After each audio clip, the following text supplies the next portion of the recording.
Yo, what's up, people? It is the Solar Kid, and this is the Other Side of the Sun podcast. And we have the lovely Amie Warren in the house today. Hello, hello. How are you doing, lovely? I'm doing brilliant, actually. I'm not gonna lie. Yeah, you look radiant this morning. Thank you. So do you. It's just the sunshine on your face. Sunshine on my face. Because I've got artificial light shining on my face right here. But it's still doing wonders. Oh, that's good to hear, man. I'm glad to see you doing well. Aimee is a singer-songwriter and a yoga practitioner or teacher, my personal one as well. A yoga teacher! Love him. Love it. Yeah, and we met about 2 years ago. Mm-hmm. We did. Through a mutual friend, you came to the studio, worked on some music, and then through life and stuff, found out that we share an interest and love for yoga and the Eastern mysticism and sciences and philosophies. Yeah. Yeah. Why are you just leaving me hanging there?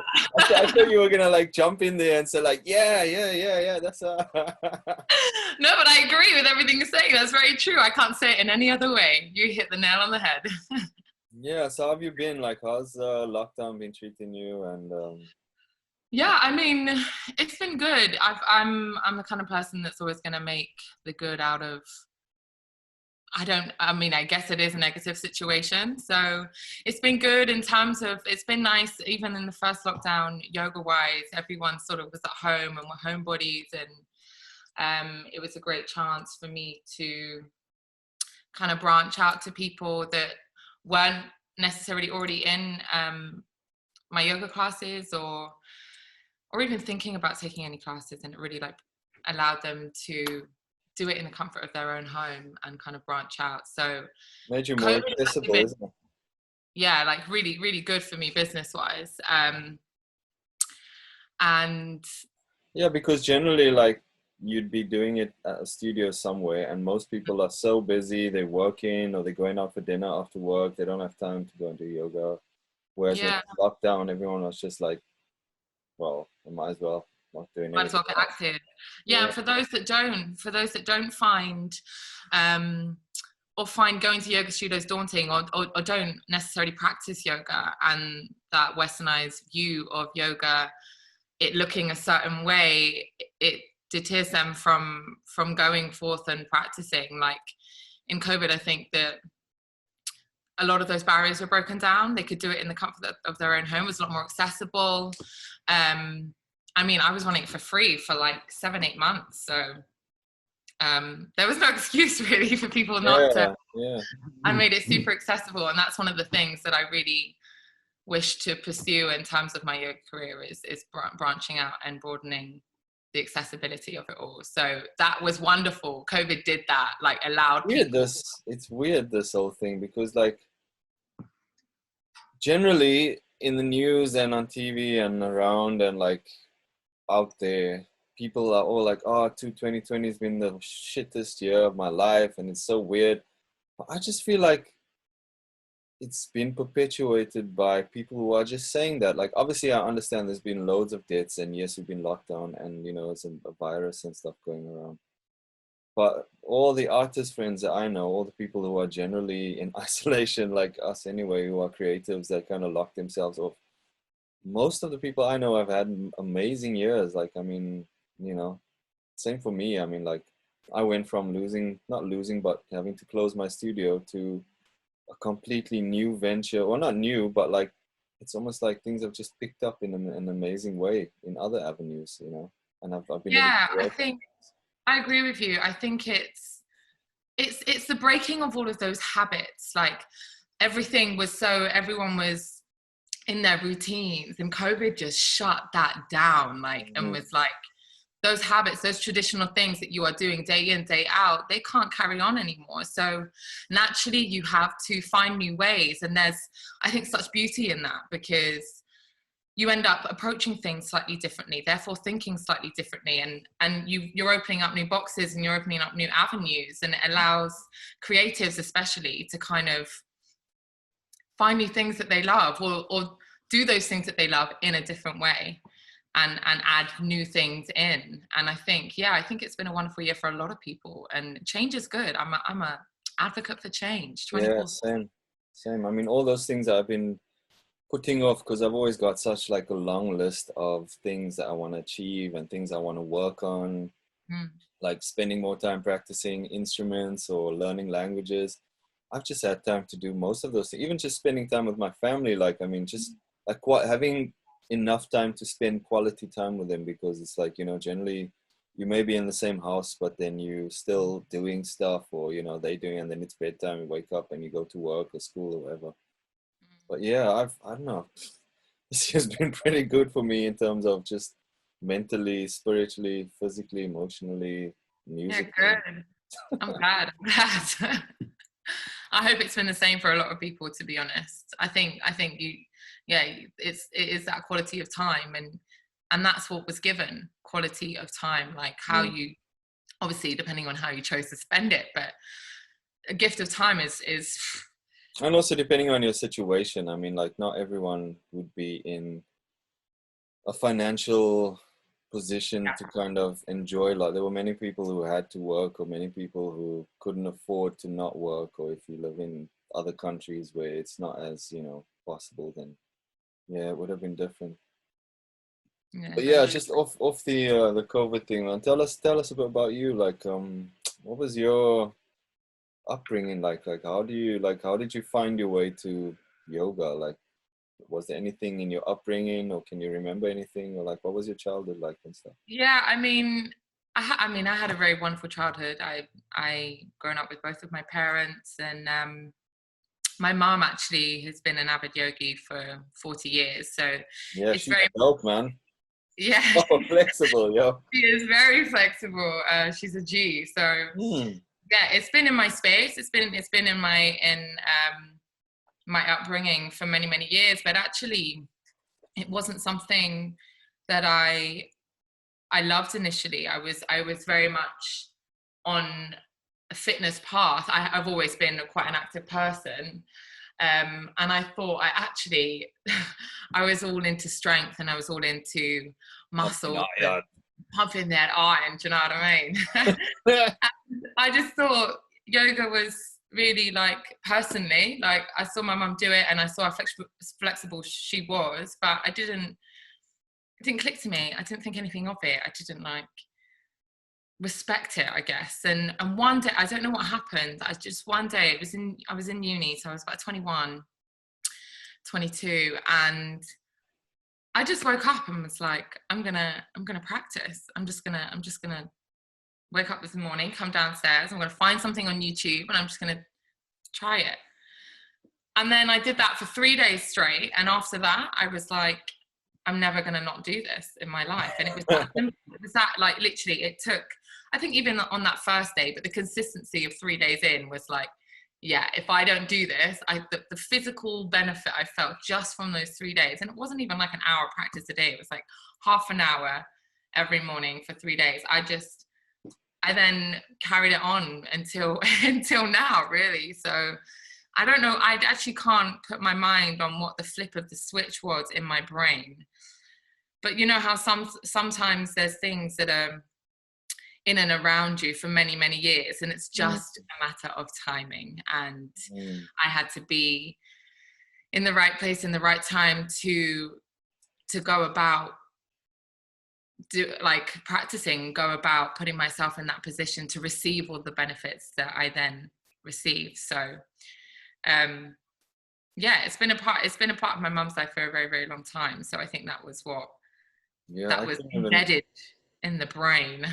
I couldn't even sit cross-legged. I couldn't even touch my toes when I started, you know, like. Oh, same. It took me about 6 months to be able to touch my toes, because of all the lifting and all of the heavy gains I was trying to get. Like, my hamstring was so damn tight. And even, like, 6-7 years on, like they're still, you know, I'm still yeah, my hamstrings are still very tight, even though I still struggle massively, yeah.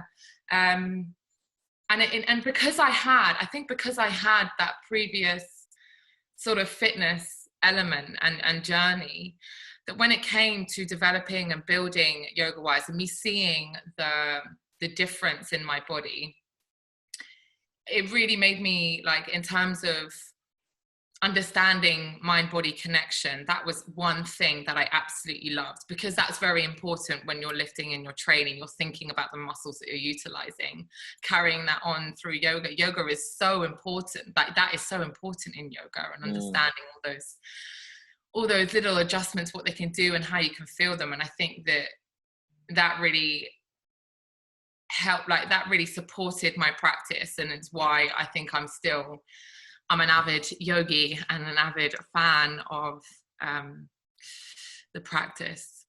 So I mean, that's like the physical side of things, like, and many people can enjoy the benefits of the physical aspect of yoga.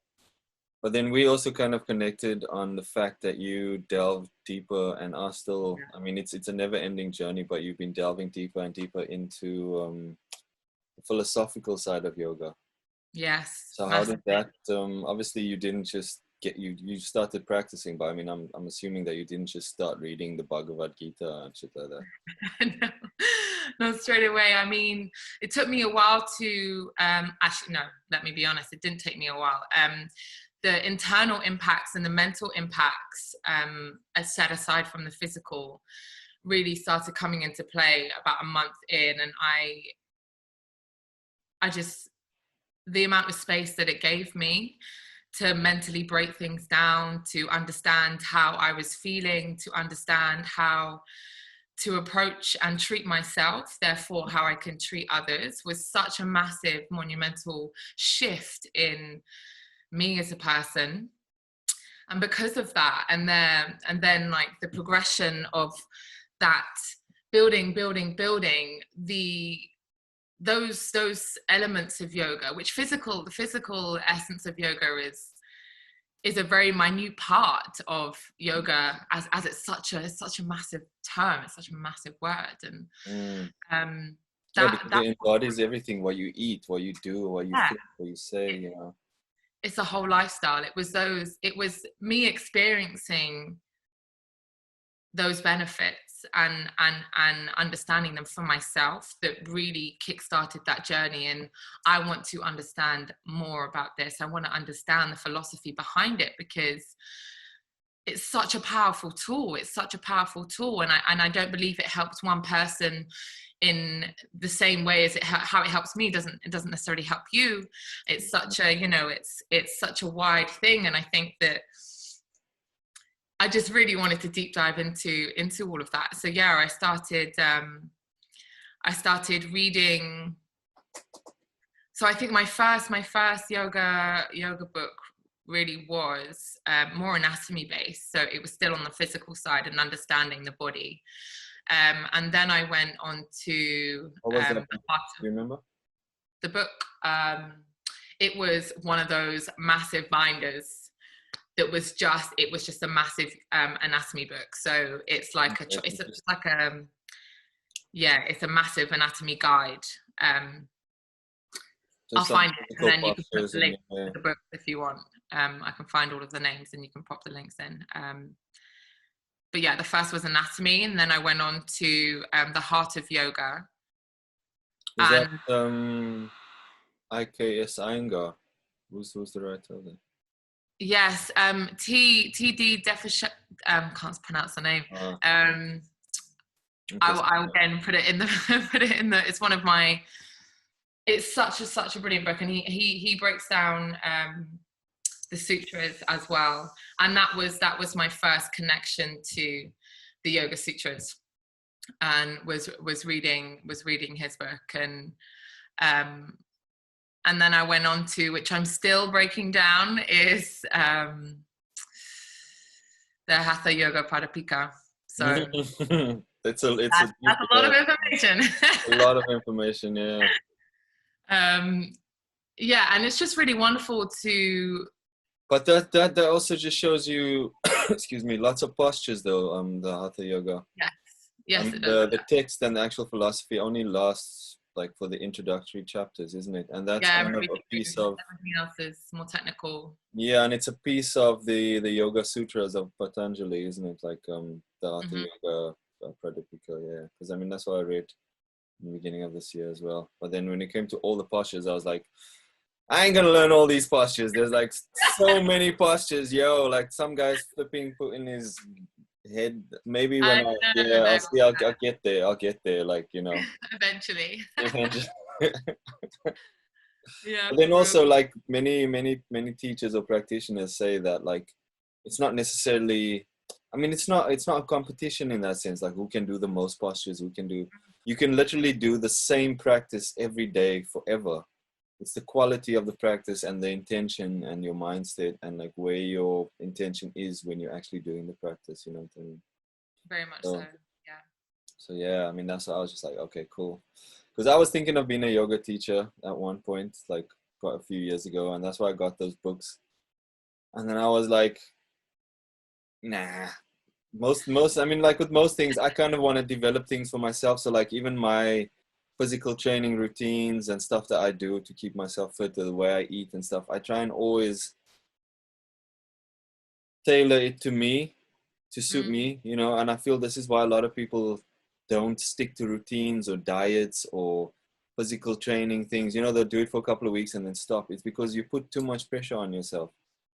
Do you know what I Hmm. mean? Like for me, I've been consistent with these things for at least over 10, 15 years now. Do you know what I mean? Like to a point where it's like at least twice a week or thrice a week, I'm always doing something or being conscious of something, because Mm. I don't kind of put too much pressure. Like, yo, you have to, you know, like whatever, and then you have to eat like these leaves for a month, and then you're starving yourself, and then like you just hate yourself and whatever. Like, I mean, it gets still, life is. I don't think life is that black and white. I Yeah, think you it's have to not. I find for think yourself. Yeah.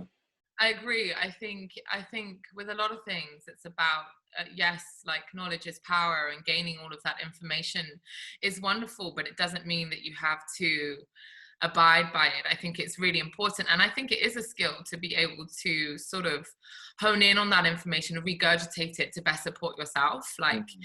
I.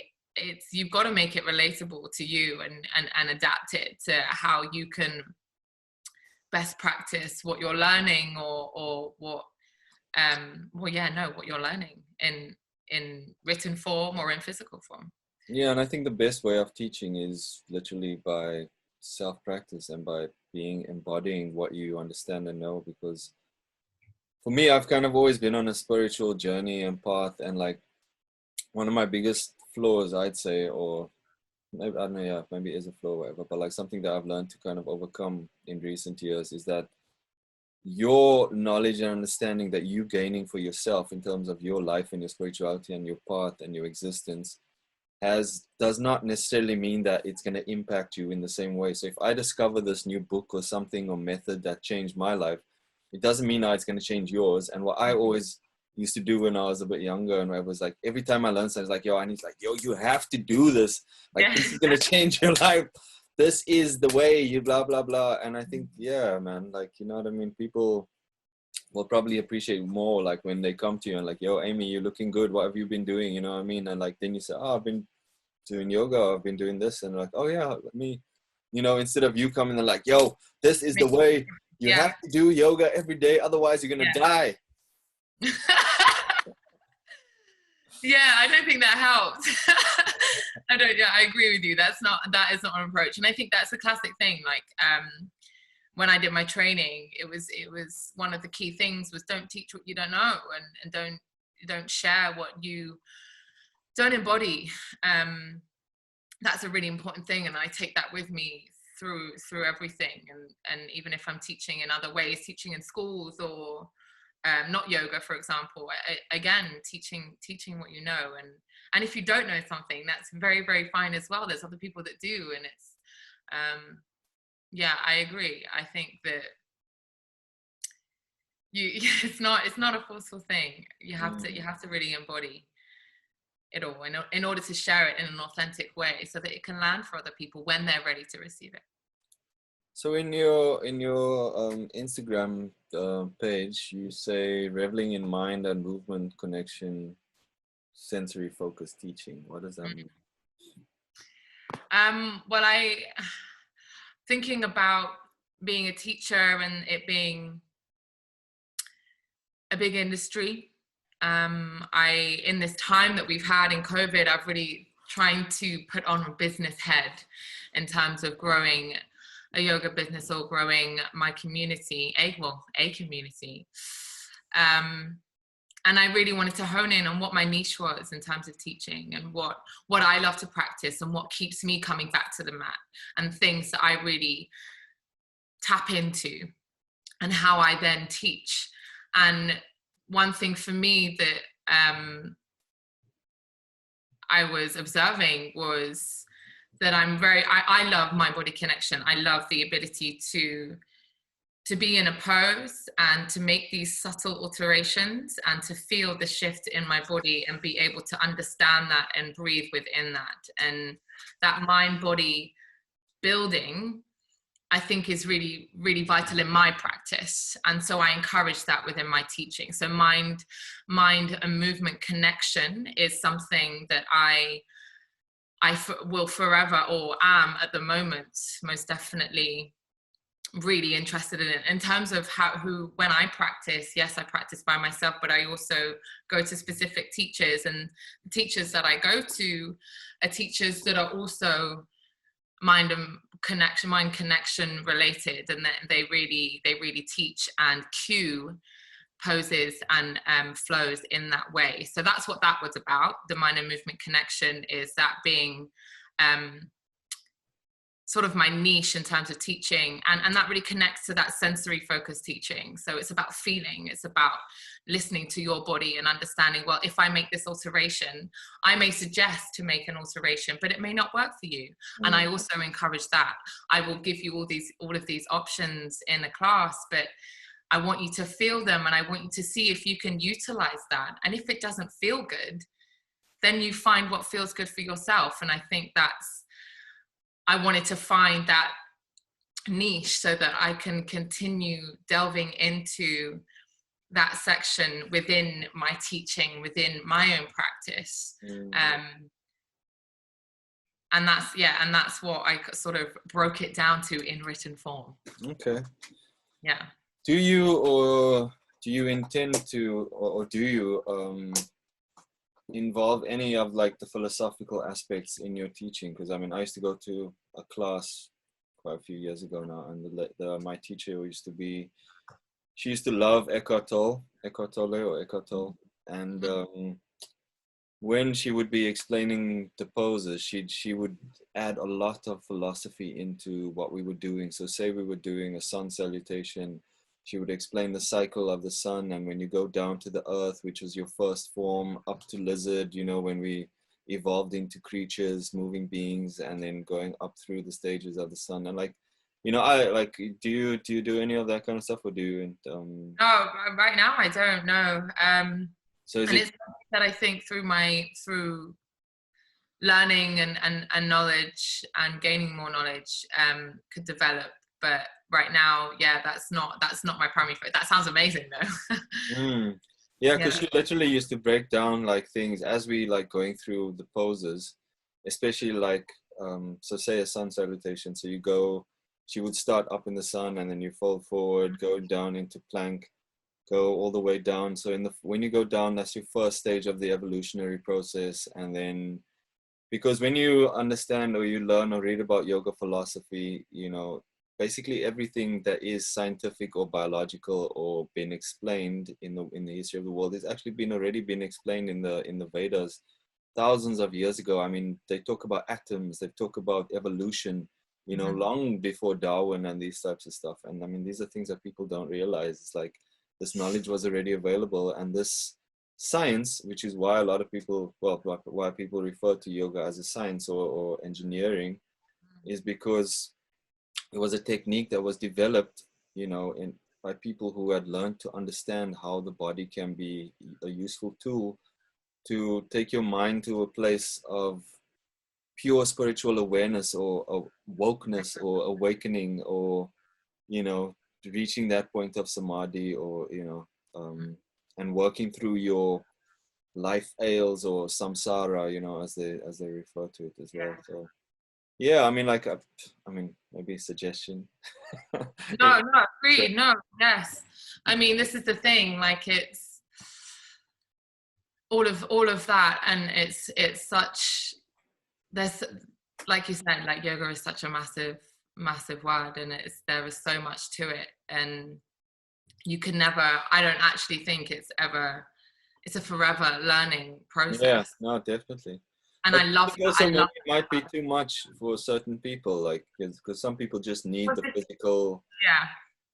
You know, some people just want to come and relax or just switch off from work. They don't want to hear you talking all this rubbish about fucking. This is the thing. I think you have certain.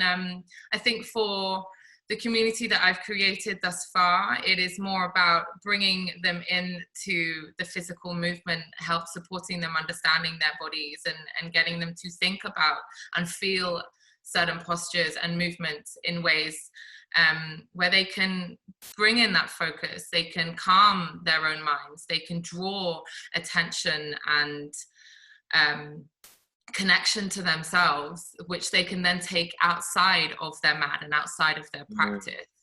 And yeah, I don't necessarily have a community that probably would embody all of that, but then hey, I don't know, because I haven't tried. So yeah, I think it's definitely, this is the thing, like choosing this career, I knew, and I love this because I was like, this is never going to stop growing. This is never going to stop evolving. And I'm so excited for the whole journey of it. And this is where I'm at now in the early stages. And it's wonderful. And this is the niche that I have now. And I love that, but it can change. And I love that it can potentially change. And the more that I learn and the more that I expose myself to, the more that it will change. And I'm very excited for all of that. Because you're obviously quite early in your yoga journey. Cool, man. I have this new section that I want to call it, like, on the podcast. It's called a new segment. It's called When I. Okay. So I'm gonna say when I, and then I'll ask you a question, and then you basically add the rest of the answer. I mean, like, the rest of the, complete the sentence, basically. Okay, can we have a trial run? Yeah, so if I say, when I wake up in the morning. I come downstairs and I do some yoga. Cliche. Throw it in there. When I find myself in a strange place. I breathe. Okay. When I am faced with adversity. I breathe. Nice. When I'm feeling down. I write. Okay. When I'm feeling happy. I'm not going to be cliche, but I also write. But I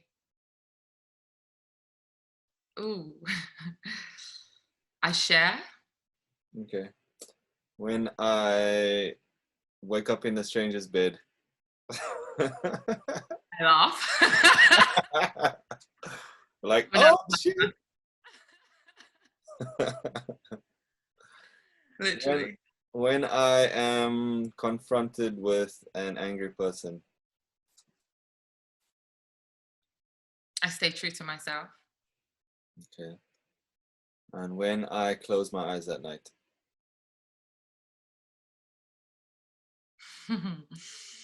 I reflect. Is this real? Yeah. Is this I'm joking. Excuse me. Are you just making this up? I'm just teasing. No, thanks, Aimee. I appreciate it. That's cool. I like that little segment. That's fun.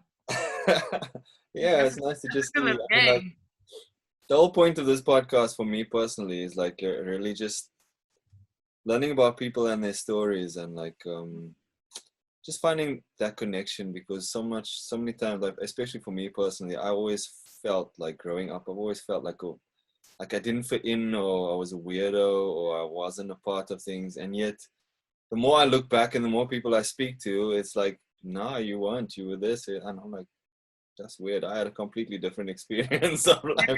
different view of yourself. Yeah. Yeah, so I mean, it's not just about like me, but I want to try and get understanding of people and what, like how they feel about, like, their existence, and yeah, where they've been. So are you spiritual, or did you grow up in any kind of religious faith, or? No, my family is very much not religious, so I have not had that learning or exposure in any way.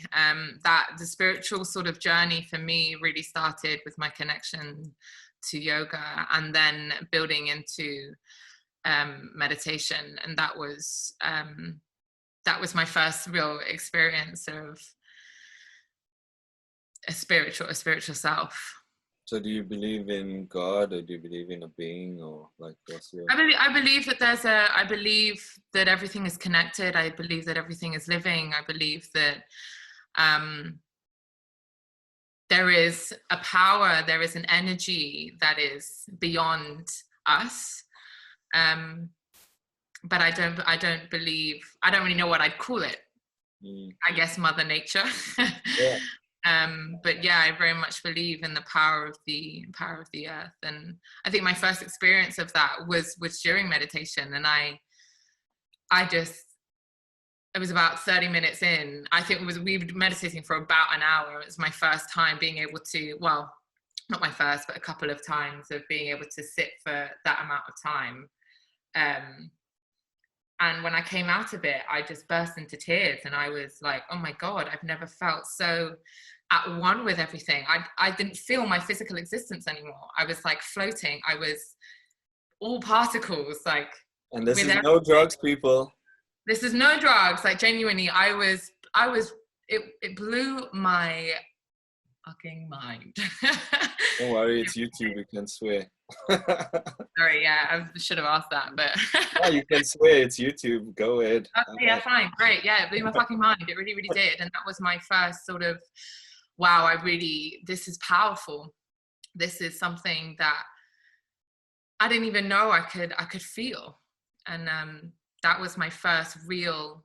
As much as I believed in it and I was reading about it prior to that, that was my first embodiment of, yeah, we are all we're all a living thing.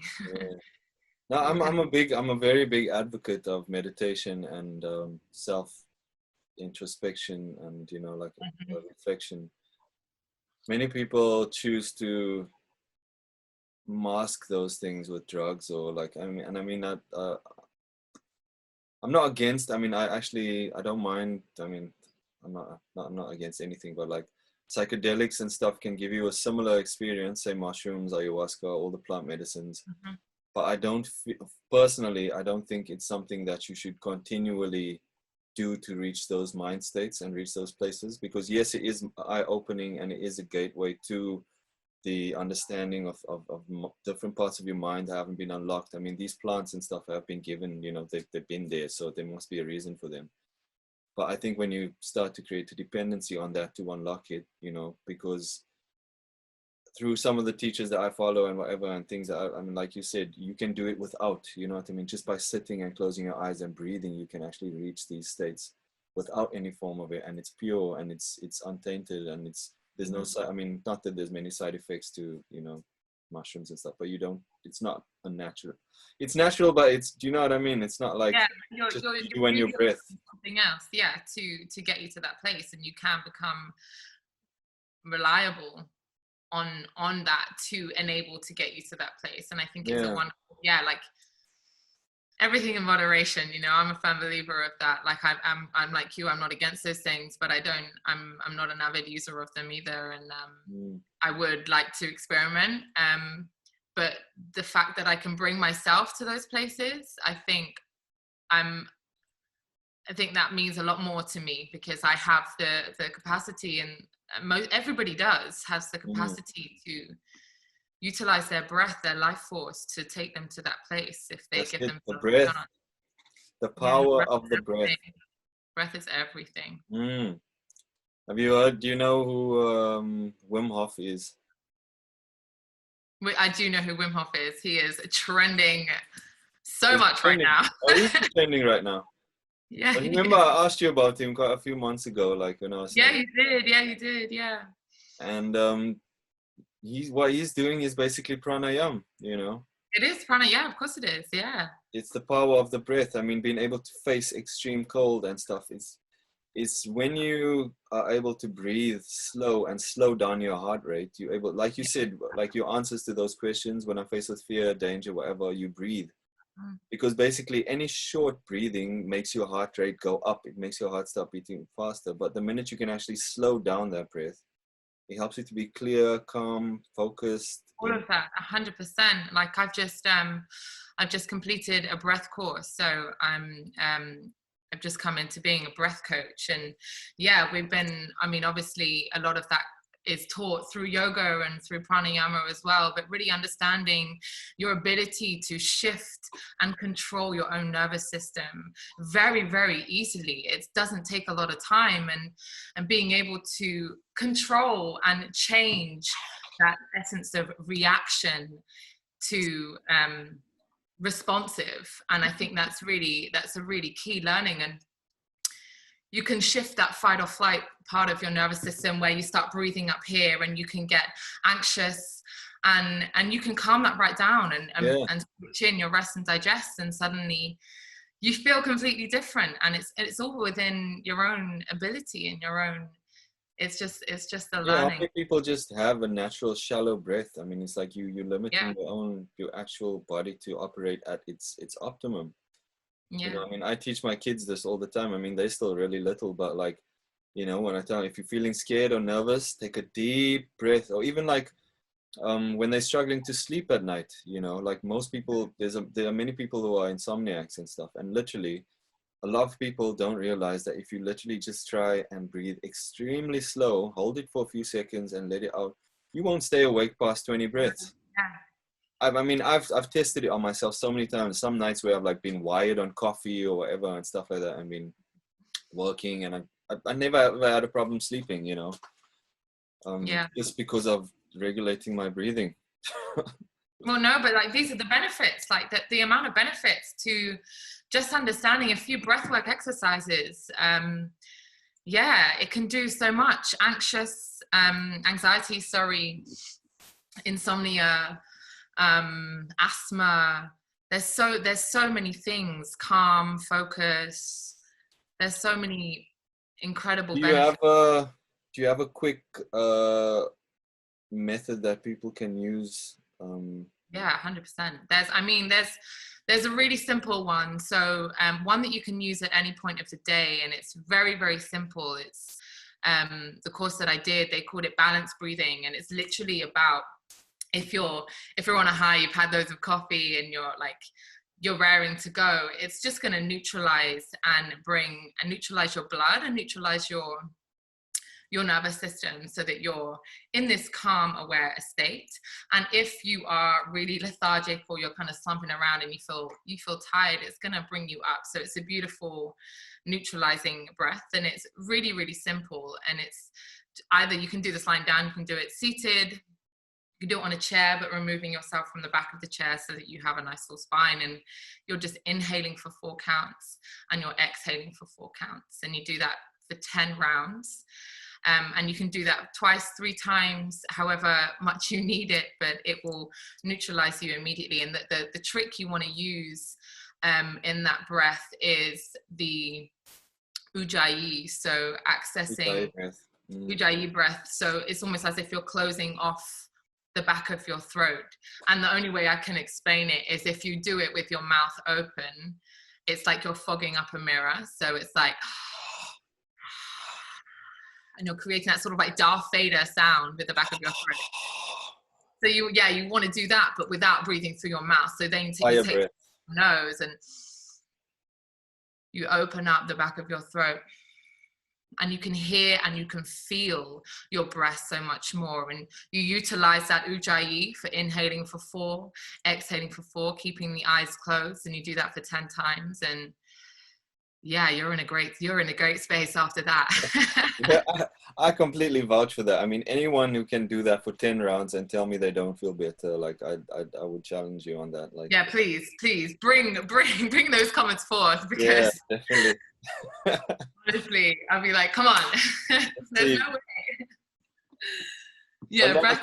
Yeah, I mean, thanks for that, Amie. Just before we like close or like finish up a bit, I mean, we haven't talked much about your music, but I wanted to talk more about yoga to you today. Mm-hmm. But yeah, you also have a lovely voice, and we've collaborated on a few tracks. We've got something in the pipeline that we should be releasing. We do. We don't know when, but we will be releasing it at some point. You will. But yeah, what's your music saying? Obviously, have you been working on it? Are you working on it? Yeah, I mean, another wonderful thing with the time that we've been given and the time that we have during this is, as creatives, having that time to develop your own craft. And yes, I should be releasing on the 20th of November my first 2-track tape. It's 2 songs on there, and it's my first time releasing, which I'm really, really excited about, because I think it's taken me a long time to get to the point where I feel really content and comfortable with my sound, being able to let go of it and give it out to the world. And that video and the song is amazing, I must add, the one that I've seen. Yes, why thank you. Beautiful video, beautiful animation, beautiful production. It's just it's a work of art. Yeah. It is a work of art, and I'm at a place where I'm really, really proud of it. And I think that from now, it's just, and from that moment that I release, the other things that I've got in the pipeline, I'm also really proud of. And it's wonderful for me to be at this position, like reflecting back over my whole journey, being a musician, an artist, a singer for many, many, many, many years, and me thinking I've got to this point before and it not feeling 100% right, and to sit here and be very like open and honest, and that I'm 100% ready to like release this music, and it is such a wonderful feeling. So I'm very excited to do that. And because you want, I mean, you're going to be sharing yourself with the world, like, and you don't want to have like any drawbacks or like, oh, that vocal was slightly out there, I should have done that, or I should have done. No, man, you need to be completely at ease with I agree. How you're representing yourself, you know. Agree. And even in like outside of how it sounds, how it feels, and what I'm singing about, what the emotion that's behind it, and what it means to me to convey this message or convey this song, and very, very much knowing that it's not people. The beautiful thing about music is interpretation in so many different ways, and knowing it can't be interpreted in other ways to how I have felt it or experienced it or conveyed it, but trusting in in my message enough that it's open for other people to interpret in whatever way they wish to. And I think, yeah, I'm just really excited. I'm really excited to get it out. It's not out yet, is it? No, on the 20th of November. Okay, so possibly it will be out when this podcast comes out. So I will provide the links in the description and everything. Amazing. Yeah. And also, is there other stuff? Do you have like other stuff where people can find you? And I mean, I'll put all of the links in the description anyway. Yeah. But what is it? Just your Instagram and YouTube? Yeah, it's just Instagram, and I think that's it at the moment. I'm actually working on a yoga YouTube as well. So that will be there soon. And I'm trying to get the yoga YouTube, the music YouTube will be up as well once that song is released. And yeah, I'll give you all of the links for that. And then it is Instagram, Silk Collective. Silk Collective. Yeah, and yeah, that's me. That's all of that information. Thank you so much, Amie. Is there any like final message or words you want to leave us with, or anything you want to say? Oh gosh, I don't know. I don't know. That's a question. There's many things I could say. I think just I mean, I'm very happy to have this conversation with you and just be able to be in a place personally where I am really confident with what I'm doing, and I just want to encourage everyone to carry on doing what they love and what they believe in, and yeah, tap into that breath, man. It can do a lot for you. I'm here if you need me. So yeah, thank you so much. It's been Aimee, Soul Collective, and I'm the Solar Kid. This has been the Other Side of the Sun podcast. Don't forget to like, subscribe, share, and peace. We out. See you later.